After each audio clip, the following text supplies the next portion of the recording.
اچھا سر، یہ ایک سوال ہے جو کہ تھوڑا سا سیلفش ہو کر میں صرف اپنی ذات کے لیے پوچھ رہا ہوں. ہاں جی. دوسروں کی ذات کا اس میں کوئی نہیں ہے. کوئی اس سے کوئی سبق حاصل کرنا چاہتا ہے تو ٹھیک ہے، نہیں کرنا چاہتا، لیکن کم از کم میں اپنی ذات کے لیے یہ آپ سے سوال پوچھ رہا ہوں. اور اس کی وجہ وہ ہے جو نبی صلی اللہ علیہ وآلہ وسلم کی حدیث ہے کہ جس نے مجھ پر غلط بات باندھی یا مجھ سے میری طرف غلط بات منسوب کی تو وہ اپنا ٹھکانہ جہنم میں دے. جی جی جی. اب مجھے اپنے آپ کو جہنم سے بچانا ہے.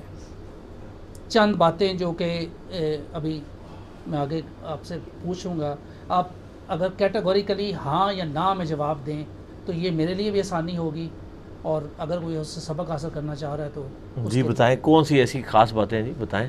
اگر میرا یہ عقیدہ ہو کہ نبی صلی اللہ علیہ وآلہ وسلم نے سورج کو واپس کیا تو کیا یہ نبی صلی اللہ علیہ وآلہ وسلم کی طرف غلط بات منسوب کرنا ہے؟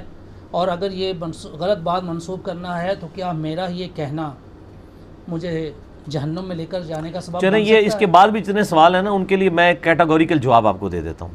یعنی آپ نے چونکہ کیٹیگوریکل کوشچن کیا تو کیٹیگوریکل جواب لیں کہ جن احادیث کے بارے میں امت میں اختلاف پایا جاتا ہے ہمارے سلف کے علماء کے اندر جی. اس کی صحت کے بارے میں، اس میں کوئی شخص مختلف نظریہ رکھ سکتا ہے کسی کمزور روایت کی بنیاد کے اوپر بھی، اگر اس کو کسی اور نے صحیح کہا ہوا ہے. اس کی وجہ سے کسی کا کوئی بدعقیدگی والا معاملہ نہیں ہوگا. البتہ ایسی چیز جو ہماری ٹچ سٹون ہے، قرآن بخاری اور مسلم سے ٹکرا کے 180 ڈگری آ جائیں عقیدے، تو ان کو تو ہم نہیں مانیں گے. اس پہ میرا کیا نبی علیہ السلام نے چاند دو ٹکڑے، میرا جواب میں مکمل کر لوں. نبی علیہ السلام نے چاند دو ٹکڑے کیا اور سورج پلٹایا، یوٹیوب پہ لاکھوں لوگ میرا یہ کلپ دیکھ چکے ہیں. تو اس میں نے ان دونوں ٹاپکس کو ڈسکس کیا ہے کہ بخاری مسلم میں چاند دو ٹکڑے کرنے کا واقعہ قرآن میں بھی موجود ہے.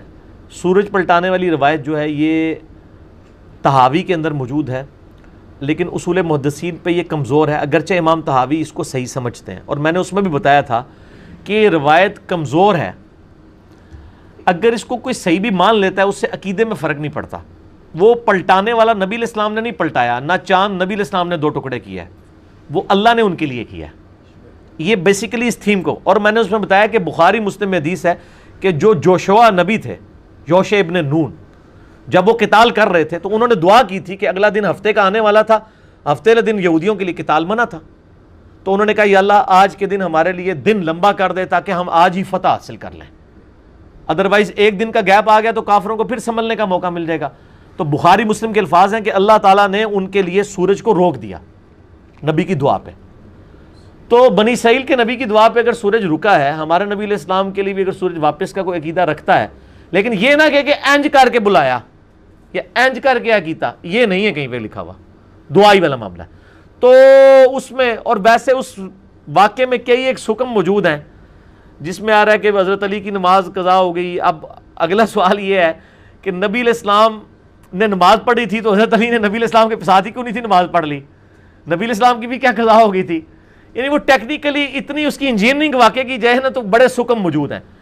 تو لیکن چونکہ یہ اپنی تھیم کے اندر اس میں کوئی گستاخی یا شرکیہ پہلو نہیں نکلتا، تو کوئی رکھتا ہے تو اس کو پیار سے سمجھائیں، میرا کلپ شیئر کروا دیں کہ یہ کمزور روایت ہے. سر میں پہلے کہا کہ میں صرف اپنی ذات کے لیے، سر آپ کی ذات کے لیے تو میں نے بات ہی نہیں نہ کرنی. اس کی وجہ یہ کہ آپ کی ذات جانے، اور ہم تو یہاں پبلک کے لیے، یہاں جتنے کوئی 100 کے قریب لوگ بیٹھے ہیں یا لاکھوں لوگوں نے یوٹیوب پہ دیکھنا ہے، ہم نے تو وہ بات کرنی ہے، اپنی ذات کو چھوڑیں. مجھے اگر جہنم سے بچانے کے لیے، آپ کو جہنم سے بچانے کے لیے میں یہ کہہ رہا ہوں کہ آپ میرا کلپ دیکھ لیں، اس میں نے بتایا ہے. وہ 15 منٹ دوبارہ تو نہیں بول سکتا، اگلا بول. ہاں جی. اچھا اس میں کافی سارے پوائنٹس ہیں. جی کرتے جائیں. اب میرا کیٹیگوریکل جواب آ گیا تو میں اب اس میں آپ نے بال کی کھال نہیں اتارا. یہ کائنات نبی صلی اللہ علیہ وآلہ وسلم کی ذات کی وجہ سے بنی، اور اللہ تعالیٰ نے کہا کہ اے محبوب اگر میں یہ آپ کو نہ بناتا تو یہ کائنات بھی نہ بناتا. یہ روایت بہت کمزور ہے، اور میں نے بتایا یہ قرآن کے خلاف ہے اور کمزور ہے، اور میں نے اس کے اوپر میرا یوٹیوب پہ کلپ ہے، آپ یہی جا کے لکھیں یوٹیوب پہ کیا کائنات نبی علیہ السلام کے لیے بنائی گی، میرا کلپ کھل جائے گا، اس میں نے جواب دے دیا.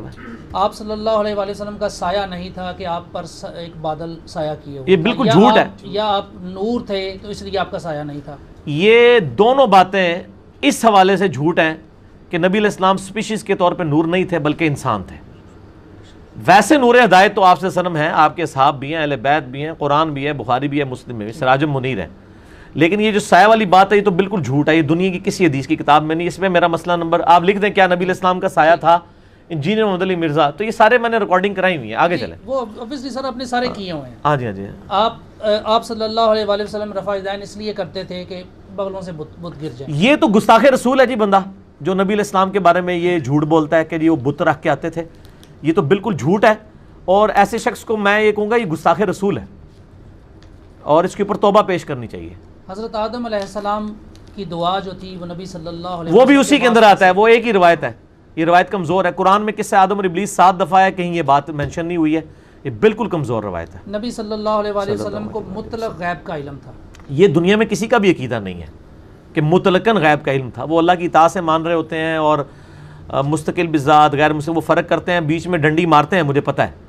اور وہ یہ اصل میں ڈنڈی وہاں مارتے ہیں جہاں وہ کہتے ہیں کہ نبی علیہ السلام کو اللہ نے یہ اذن دے دیا ہے کہ ان کے پاس اب خود سے یہ کیپیبلٹی آ گئی ہے، اللہ کے دینے پہ ہی بے شک آئی ہے کہ وہ جب چاہیں معلوم کر لیتے ہیں. جیسے آپ دنیاوی طور پہ ایک بندے کے پاس کمپیٹنسی ہے کہ وہ چائے بنا سکتا ہے، تو آپ جہاں پہ بھی اس کو آپ دودھ پتی دے، دودھ اور پتی اور چینی دیں وہ چائے بنا لے گا. اسی طرح وہ سمجھتے ہیں کہ نبی کے پاس اللہ نے اس کو ایسی کوالٹی دے دی ہے کہ وہ جب چاہے غائب معلوم کر دیتا. دی اللہ نہیں ہے. یہ عقیدہ تو قرآن و سنت کے بالکل خلاف ہے. علم غیب انجینئر محمد علی مرزا لکھیں، لاکھوں لوگوں نے میرا یوٹیوب پہ کلپ دیکھا ہے. اور اسی طرح کہ نبی صلی اللہ علیہ وآلہ وسلم ہر جگہ حاضر و ناظر تھے. اس پہ بھی میرا مسئلہ حاضر و ناظر آپ لکھیں، لاکھوں لوگ دیکھ چکے ہیں. سر ہاں جی غلط ہے. میرا یہ عقیدہ ہے تو پھر مجھے اس عقیدے سے میرے بھائی یہ اتنا آسان کام نہیں ہے. میں آپ کو بتا رہا ہوں، آپ سوال وہ پوچھ رہے ہیں جو پوری پی ایچ ڈی کی ڈگری ہے.